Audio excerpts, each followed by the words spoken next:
It's Friday, it's 10 p.m. GMT. That can only mean one thing, and that is it is blog time and another set of event initial impressions for next week from myself. So if you want to know how to get the most out of next week's event, then join me in this video. What's going on, everyone? I'm BPG and welcome back to the channel. If this is your first time here, I make at least 2 Marvel Strike Force videos every single week, normally based around the events within the game. Occasionally I get time to sprinkle in other videos as well. So if you find this content helpful, please do consider liking the video, subscribe to the channel and hit that notification bell so you don't miss any other updates that I do. And if you're new around here or not, why not hit a comment down below? I do love to talk to you all. Let's have a look at the news from this week. In this week's news, we have another Mercs Golden Bounty this weekend. Now, if you were like me and you did some power core spending for Daken, hopefully you will have him at 3 stars, so you'll actually be able to use him this weekend. If not, then you're still going to just be getting the points for the 4 members of the Mercs for Money team. This is an 8-week event, though, so we are only on week 3 of this.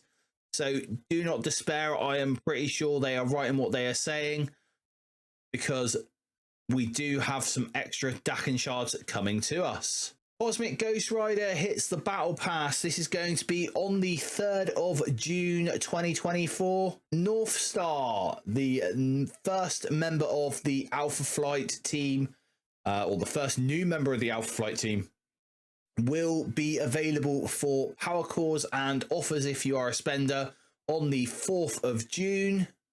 And with those offers and this North Star initial release comes the Alpha Flight showcase called Ect Marks the Spot. Don't forget to do the test drive version of it, because there's usually some decent rewards in that, as well as everything else that you can do. Raid Season T4s. Now, these were supposed to be leaving on the 9th of June. However, they have noticed that they're not really going to be able to do that, and it has been pushed back. Good news, it's been pushed back till the 23rd of June, and that is probably going to give us an indication of when the full Alpha Flight team is going to be available, so that those rewards are basically better and what they promised us from taking away the T4 abilities from the incursion raids and from the season rewards. We have a new Alliance War season starting on the 3rd of June, so some new season rules, and with this, for this season only, an increase in gold. Don't know what that is yet, but obviously I will report on that as and when we find out. And last but not least, we have the coming out milestones in celebration of Pride Month.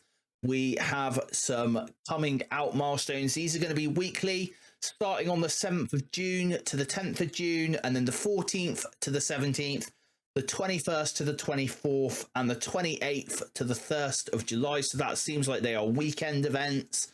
And I've got a feeling they're going to be something similar to the Spider-Man Noir event we had last year, I believe that was, where we had to find little bits and pieces to get these milestones and get some rewards. And with this blog brings a brand new month-long meta, Homeward Bound. I said there was more Daken shards coming. I was not lying. Daken is the new month-long, or the next month-long character. There are 100 shards for Daken in this milestone, or this month-long milestone. So we should get a fair number of shards on Daken, truth be told, with what we have. There is a drop in gold in this, though, however, but I do notice that there are more gold in certainly the first week's milestones than we would normally get. So I'm guessing that is where that has gone to. This month we're going to be looking for dog tags. They are the month-long currency, and then we are going to be collecting the 4 items: the Weapon X helmet, the cracked picture frame, the empty root beer, and the pickup truck keys. And to start this month-long meta, we have our first set of events. First event is Sins of the Father. This is going to kick off on the 3rd of June 2024 at 2 p.m. PDT, or if you're like me, 10 p.m. BST in the UK. It is a 7-day event, so it's going to finish on the 10th of June 2024 at 2 p.m. PDT or 10 p.m. BST. And in his shadow, this is the associated web milestone. It is another 7-day web milestone again. I do like that they're not doing the daily web milestones at the moment and that they are the 7 days. It means if you do accidentally forget to go and collect, it's not a big deal. This is going to start and finish at the same time as Sins of the Father. And last but not least, we have this week's Quick Rumble, which is going to start on the 7th of June at 2 p.m. PDT or 10 p.m. BST if you're like me in the UK.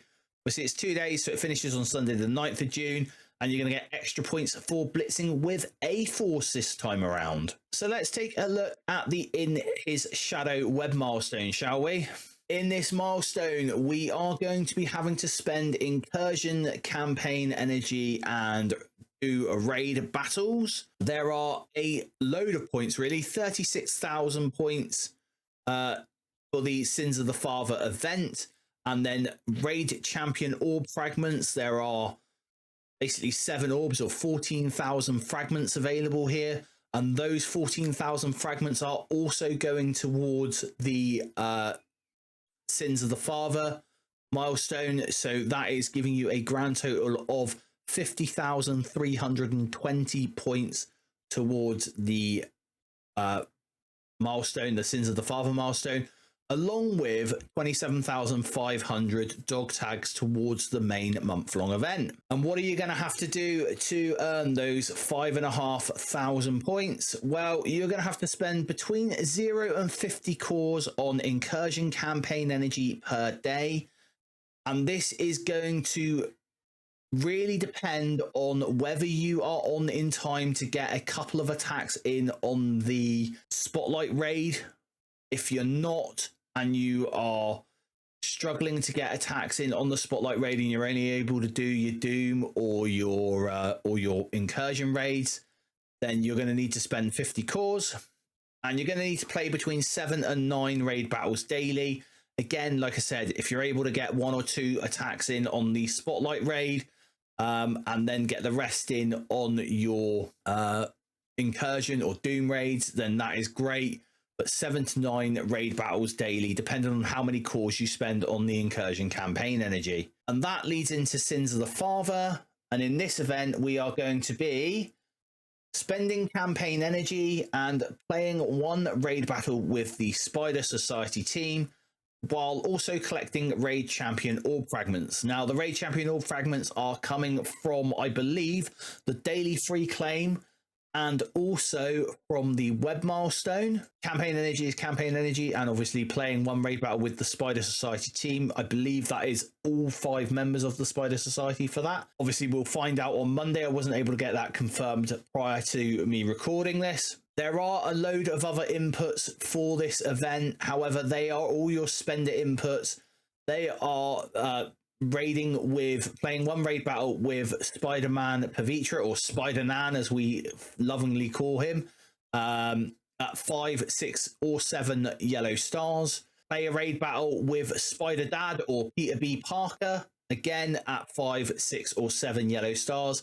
And play a raid battle with Penny Parker, again at 5, 6 or 7 yellow stars only, and those are the extra points. So I haven't included those. As you guys know, I try to do this for the free-to-play community. Our total reasonable free-to-play points starts at 69,528. However, you can earn more than this if you so wish. And the TLDR for this is going to be play 1 raid battle with the Spider Society team, spend at least 50 cores on campaign energy daily. Now, it is up to you how much you spend, how much you want to save your cores up for a bit, but spend at least 50 cores on campaign energy. and collect your daily free claim. And that's 69,000 points. That is going to get you down to milestone 13, which will earn you all the month-long currency along with the Weapon X helmet. And there are 10 Dakin shards within this, so an extra 10 Dakin shards towards your total, trying to get him up to that 3-star. Milestone 14, 82,000, that is possible with some coring, but I think myself, I'm going to stick at the 69,000 and just get the whole currency for the month and be done. And now a few final thoughts and final discussion points, really. So next week's events look very, very simple. We did have to interject a little bit on them because when we initially saw them, they were a little bit out of whack. And I think that was purely because possibly the event was designed before the Spotlight raids went live. And obviously we all know that there were a lot of changes where the Spotlight raids went. They listened to feedback from the community. They changed it back to only 3 strike teams instead of their initial plan of 4 strike teams of 6. They changed it to 3 strike teams of 8. Unfortunately, they didn't think about changing the actual map itself. And because they didn't change the map, that has left 15 nodes per strike team with 8 players in a strike team. So not even 2 nodes per player that is able to be done at the moment without the release of Alpha Flight. And again, this is why I say that the extended T4s till the 23rd of June, that is giving me a inkling as to when all of the new members of Alpha Flight are going to be available, not free to play, but available to buy for either offers or cores or anything like that, because that is what Scopely dictate their sort of release schedule by, is when it's initially released out on offers and for power cores, and the red stars are available. So expect the last member of Alpha Flight to come out around about the 23rd of June, I would say. So then the spenders are able to start doing the 100%, and then obviously us free-to-play players, we'll see that in a couple of weeks after. So whilst I'm here, I also want to talk about the Cosmic Crucible. Now, this was a big error this week, and they really need to sort this out. They told us that we would not be changing ranks in Cosmic Crucible this season. You know, Season 8 was going to be another season where we weren't going to drop ranks or anything like that. And there are players who have dropped loads of ranks. I saw a player today on Facebook complaining that he had dropped from Diamond 1 all the way down to Platinum 1, I think it was. That is 3 levels almost of, or 3 ranks of Cosmic Crucible dropped, in all because of this dropping in season rank. However, they are going to send a comp package out. They're sending a Grandmaster's rewards to all players who have Cosmic Crucible unlocked at level 60. So that's going to mean you're going to get in your inbox at some point in time soon 50k Crucible credits, 25k Elite Crucible credits, 600 L4 training modules, 6 million gold, and 5,000 diamond orb fragments. Those diamond orbs are the good orbs. They're the ones that guarantee a diamond drop. So I'm wishing you all the best of luck with those drops on those orbs. And one more thing I want to talk about before we wrap this up is that Mephisto has been updated. His stats actually went live earlier than they should have done. So his stats got updated, but his kit didn't. I believe the kit is going to be updated today. So that's the 31st of May. And basically, long story short, this guy can no longer be affected by exhaust, so he can always empower. And what that basically means is that the Cosmic Crucible sort of 2-tap for him when people were putting him on defense is no longer going to work. The 1-shot with Cabal is not going to work either. They've brought him up because obviously the spenders have obviously said something. They wanted, you know, he He's a Dark Dimension character. I think they might have taken this a little too far, but time will tell. So, what do you think of the Spotlight Raid errors, the Cosmic Crucible oversight and errors, the Mephisto reworks? I want to know what you guys think about all of this in the comments down below. If you found this video helpful, please do consider giving this video a like. Don't forget, subscribe to the channel for more content. And until next time, everyone, stay positive.